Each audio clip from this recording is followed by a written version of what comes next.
안녕하세요. 저는 S동물 메디컬 센터 박주미 수의사라고 합니다.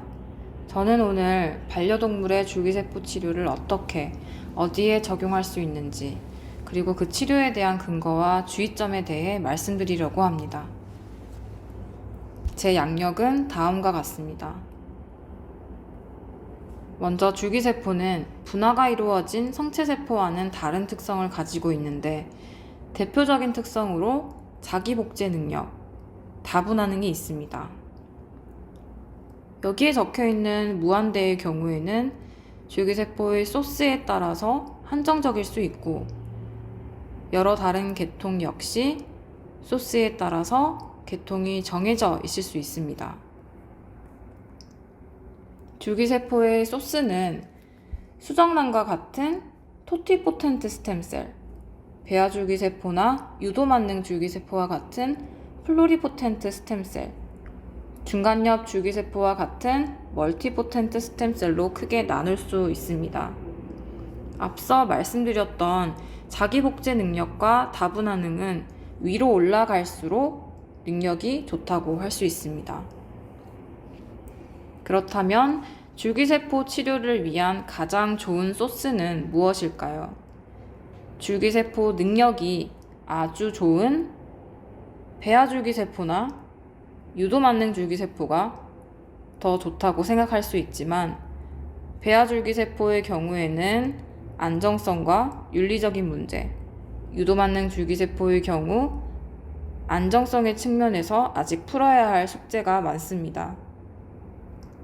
우리가 앞으로 다루게 될 중간엽 줄기세포는 앞선 두 가지 줄기세포에 비해 능력은 현저히 떨어지지만 안정성과 윤리적인 문제의 측면에서 훨씬 훌륭하다고 할 수 있습니다. 중간엽 줄기세포란 골수, 태반, 지방, 치아, 양수 등의 조직에서 분리가 가능하고 일부 조직으로의 분화가 가능하며 면역 조절 및 항염증 효과를 가지고 있습니다.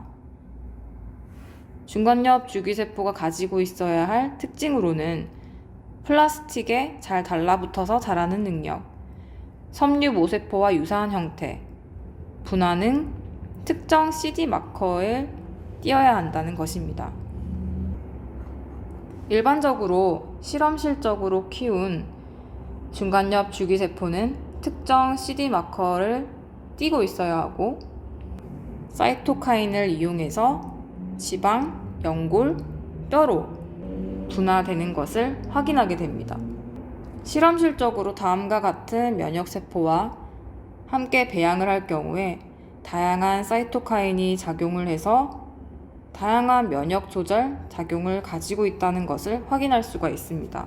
일반적으로 중간엽 줄기세포가 특정 조직으로 분화가 돼서 조직 재생을 직접적으로 할 것이라고 기대할 수 있겠으나 현재까지는 파라크라인 팩터의 분비를 통해서 면역 조절과 세포 보호 기전을 일으켜서 세포가 재생되는 것을 간접적으로 도와줄 것이라는 것이 우세합니다. 최근 크게 유행하고 있는 코로나 바이러스에도 중간엽 줄기세포가 적용되기 위해 활발히 연구가 되고 있습니다. 심한 케이스의 경우 코로나 바이러스가 단핵세포 염증 침윤을 일으키고 극심한 사이토카인 반응으로 인해서 심한 호흡기 부전을 일으킬 수 있는 섬유화까지 진행이 돼 폐포에 큰 손상을 일으키게 됩니다. 이런 점에서 중간엽 줄기세포가 이러한 면역 반응을 조절하고 염증을 가라앉히고 조직 재생을 도와줄 수 있다는 리뷰 논문도 있었습니다. 현재까지 여러 임상시험이 진행되고 있는 것으로 알고 있습니다. 인위에서는 우리나라를 비롯한 여러 나라에서 줄기세포 치료제가 시판되어 여러 질환에 적용되고 있습니다. 그렇다면 동물의 줄기세포를 적용하기 위해서는 어떻게 해야 할까요? 2018년 검역원에서 가이드라인을 발표하였습니다. 가이드라인에 따르면 줄기세포 치료제도 동물용 의약품으로 정식 인허가를 통해 판매가 되어야 합니다. 또는 동물병원 내에서 수의사가 수술이나 처치 과정에서 자가 또는 동종세포를 조작하는 경우는 제외됩니다. 따라서 동물병원에서 줄기세포 치료를 적용할 수 있는 방법으로 합법적으로 인허가 받은 줄기세포 치료제를 구입해서 사용하거나 동물병원 내에서 수의사가 직접 줄기세포를 분리 배양하여 환자에 적용하는 방법이 있습니다. 반려동물에서 중간엽 줄기세포를 적용한 연구들이 여러 질환에서 시도가 되었고, 오늘은 신경, 피부, 구강, 소화기, 근골격 질환에 대해서만 알아보도록 하겠습니다. 반려동물의 중간엽 줄기세포를 적용한 연구에 대한 리뷰 논문을 참고하였습니다. 먼저 신경계 질환에서는 대부분 벌른 카테터를 이용해서 척수 손상을 유도한 경우가 많았습니다. 대부분이 골수유래 줄기세포를 사용하였고 동종 지방유래도 일부 있었습니다. 척수 내의 국소주사를 대부분 하였고 이로 인한 부작용은 없었던 것으로 보고되었습니다. 하지만 컨트롤 그룹이 빠져 있거나 N수가 10마리 이내로 적은 것에 한계가 있었습니다. 그 중에서 N수가 비교적 많은 보고를 가지고 왔습니다.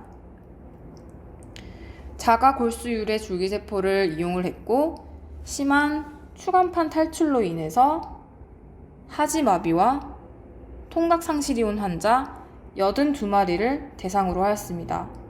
수술만 한 경우가 컨트롤 그룹, 수술 이후에 줄기세포 이식을 함께 받은 환자가 트리트먼트 그룹으로 이 그룹의 경우 부작용은 없었으며 컨트롤 그룹에 비해서 회복 시간이 유의미하게 빨랐던 것으로 보고되었습니다. 중간엽 줄기세포가 피부 상처 치유에도 효과적이라는 논문이 여러 개 있었습니다. 피부 손상이 너무 극심해서 피부 이식도 하기 힘든 환자에서 자가지방 유래 줄기세포를 손상 부위에 적시고 인대 손상 부위에도 주사한 케이스입니다. 2달 정도쯤에는 피부 재생이 아주 눈에 띄게 많이 된 것을 확인할 수 있었고 나중에는 보행에도 효과적으로 나타났습니다. 줄기세포를 손상 부위에 뿌리고 특정 스캐폴드를 덧대서 흘러나오지 않게 적용하였다고 합니다. 고양이 구내염이나 IBD와 같은 난치성 GI 질병에도 적용되었습니다.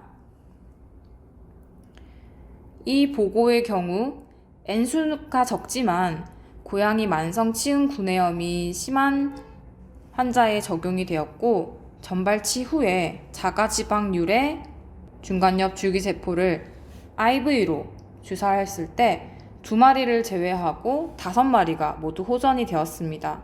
일부는 완치도 되었다고 합니다. 힙 조인트, 엘보우 조인트, 근육, 텐던 등 골근육 질환들에서도 중간엽 줄기세포가 적용되었습니다. 관절 유동성, 통증, 보호자 만족도 등 다양한 측면에서 컨트롤 그룹에 비해서 호전을 보였다는 논문이 꽤 있었습니다. 골관절염 질환에서 줄기세포가 세포 외 기질 합성, 연골세포의 증식, 연골의 염증 반응을 억제하는 효과가 있다고 합니다. 특히 골격근 질환에 대한 전임상 실험으로 개가 실험동물로 적용이 많이 되었고 주로 줄기세포뿐만 아니라 스캐폴드도 함께 시도가 많이 되었습니다. 골관절염이 있는 개 82마리에서 플라시보 컨트롤 그룹과 비교했을 때 동종 지방유래 줄기세포를 관절낭 내에 주사했을 때 보호자의 만족도와 통증 스코어, 임상 스코어 등 유의미하게 높은 것으로 나왔다고 합니다.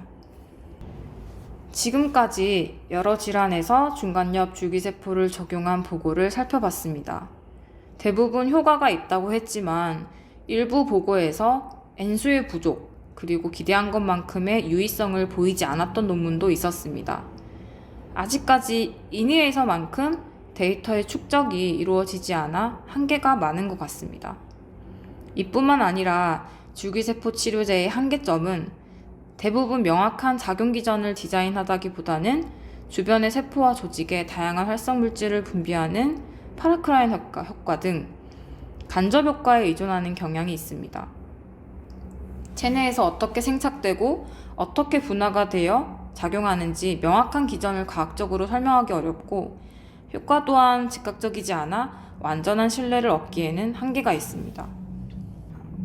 그렇기에 줄기세포 치료제의 안정성과 효과를 높이기 위해서는 프로토콜을 표준화하고 지속적으로 퀄리티 컨트롤을 해야 합니다. 그리고 효과에 대한 데이터의 축적과 연구가 추가적으로 더 많이 필요하다고 생각됩니다. 최근 검역원에서 골관절염 치료제로 허가를 받은 티스템 조인트가 수의사 선생님들 사이에서 화제가 되고 있는 것으로 알고 있습니다. 사람 지방 줄기세포에서 세포막이나 다른 세포 소기관을 제거하고 단백질만 분리해서 동결 건조한 제품이라고 합니다.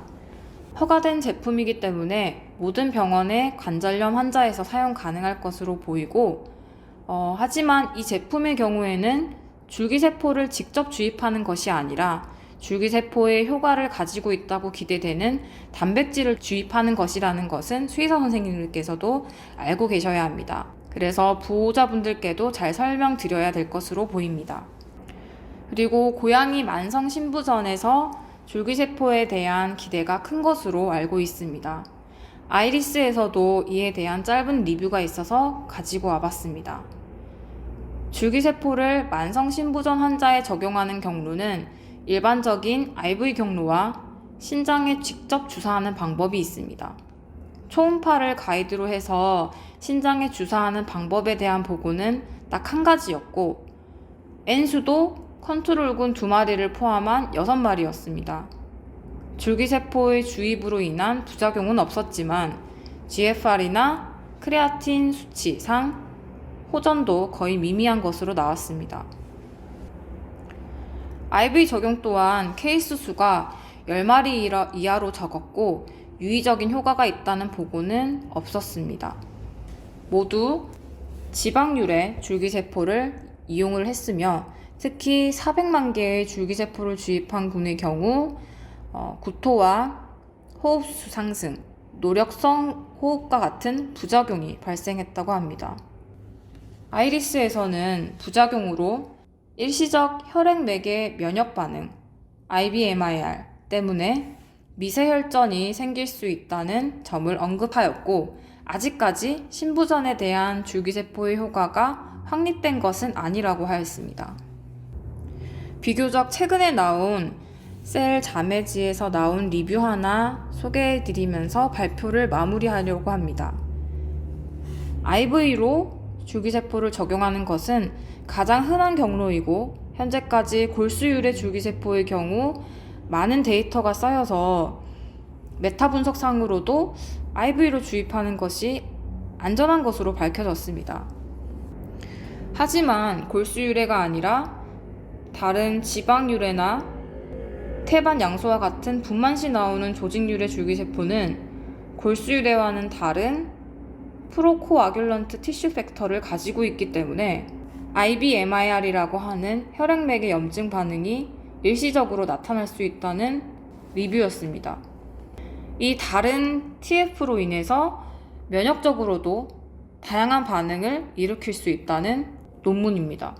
IBMIR이라는 반응을 줄이기 위해서 각각의 세포 소스에 맞는 가이드라인을 설정해야 된다는 것이 이 리뷰의 핵심이었습니다. 따라서 우리도 반려동물의 줄기세포를 적용할 때 동종 또는 자가줄기세포를 이용할 것인지, 그리고 줄기세포에 어떤 소스를 사용할 것인지, 그리고 컬처 컨디션과 경로, 세포의 개수 및 농도, 세포의 개대, 그리고 횟수, 간격, 그리고 중요한 것은 부작용을 고려하여야 하고 효과를 높이기 위한 전처치나 다른 약물의 사용 등 환자의 질환과 중증도, 상태에 따라서 달라져야 할 것입니다.